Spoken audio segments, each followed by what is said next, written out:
He was an heir of a wealthy family. You borrowed $50K from a very dangerous man. But due to his own mistakes, he was humiliated and beaten by every other thug. When all hope was lost, he really did unbelievable to overturn all odds. Welcome back to Paramount Recapped. I don't have many subscribers, but your single comment is a ray of hope to motivate me. Stake me.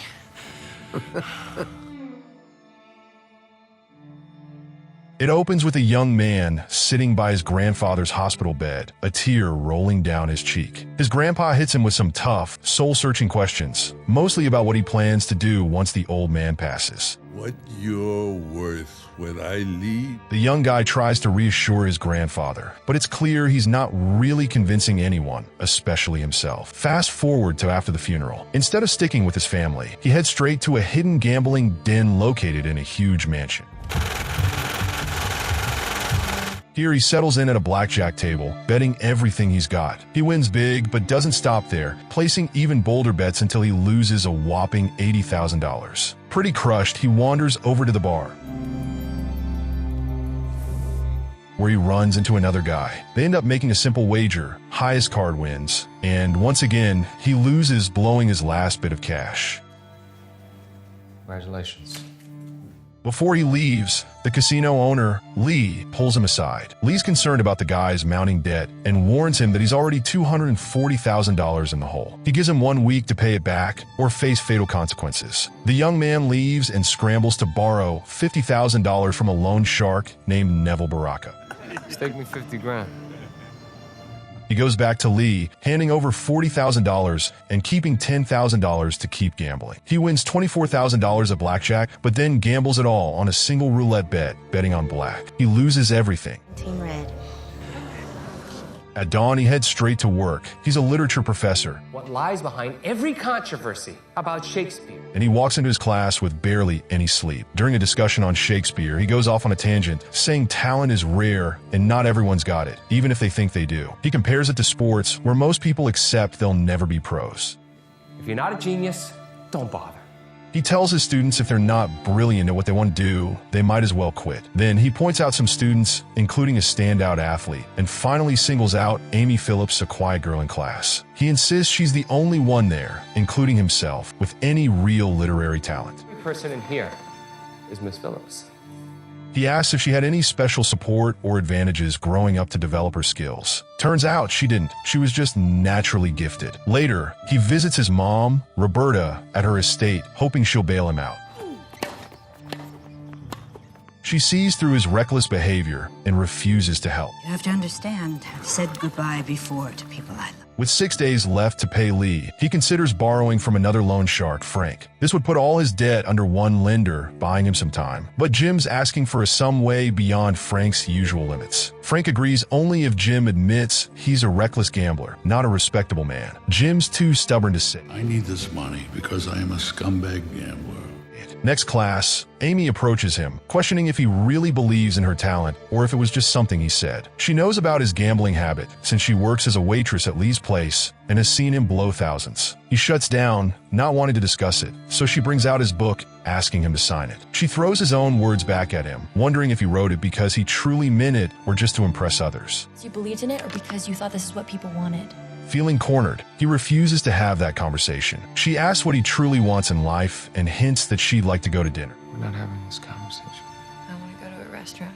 He's tempted but claims he doesn't do that anymore. In another class, Jim argues with Lamar, a star basketball player at the college. Lamar's got a shot at the NBA, and the school pretty much lets him get away with anything, so he hardly even listens in class. This irritates Jim, who tries getting Lamar to engage. Instead, Jim spirals into a rant, saying he's a fake teacher with fake students, and no one's doing what they're supposed to do. He cuts class short, but asks Lamar to stay behind. You stay after. Everybody else, just go.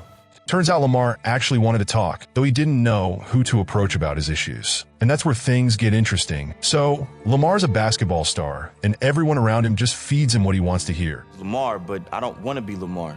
I've done all that. keeping him all wrapped up in his basketball hero bubble. But Jim, he's different. He pushes Lamar to think bigger, even getting into deep stuff like existentialism. Lamar finally admits he's got a knee injury that no one knows about. Nobody knows about it because I don't say anything, but I already got a knee. And he's worried that if he doesn't go pro soon, he might not get the chance. This brings them closer. Jim finally sees him as more than just a jock. Meanwhile, Jim's car is getting taken by Neville's guys. Then his mom, Roberta, shows up after getting a call from one of Jim's loan sharks, asking her for info on him. They finally have a real conversation about his mountain of debt, and seeing her own safety at risk, she decides to help him out with the money. But she makes it clear, this is the last time. She's crushed when Jim just walks off with the cash without even a thank you. You want to just take the money and go? Later, Amy and Jim take a random drive into the desert, where Jim finally opens up a bit about his problems. Then he takes her, along with the cash his mom gave him, to a casino. Just like before, she watches as he racks up wins, only to throw it all away on a risky bet. In no time, he's blown through the whole $260,000 his mom gave him. Now, with 3 days left to pay Lee, Neville kidnaps Jim for dodging his calls. Jim says he's not afraid to die, so Neville tortures him a bit. Then he gives Jim a new choice. Either convince Lamar to keep the upcoming basketball game within a 7-point spread, or Neville will kill Amy and then Jim. So Jim's got 2 days left now, and he wakes up to find Lee waiting for him at his place. Lee admits he remembers what it's like to owe money, to feel numb and desperate. Jim asks him for another $100,000, claiming it's the only way he'll be able to pay him back. With time running out, Jim clears out his office and tells Amy goodbye, pretty much expecting to be killed by one of his lenders. She's hurting for him, but there's not much she can do. Next, Jim finds Lamar and gives him the terms from Neville, offering him $150,000 if he can pull off a win by less than 8 points. Lamar considers it, but leaves without a solid answer. A teacher like you get that kind of money.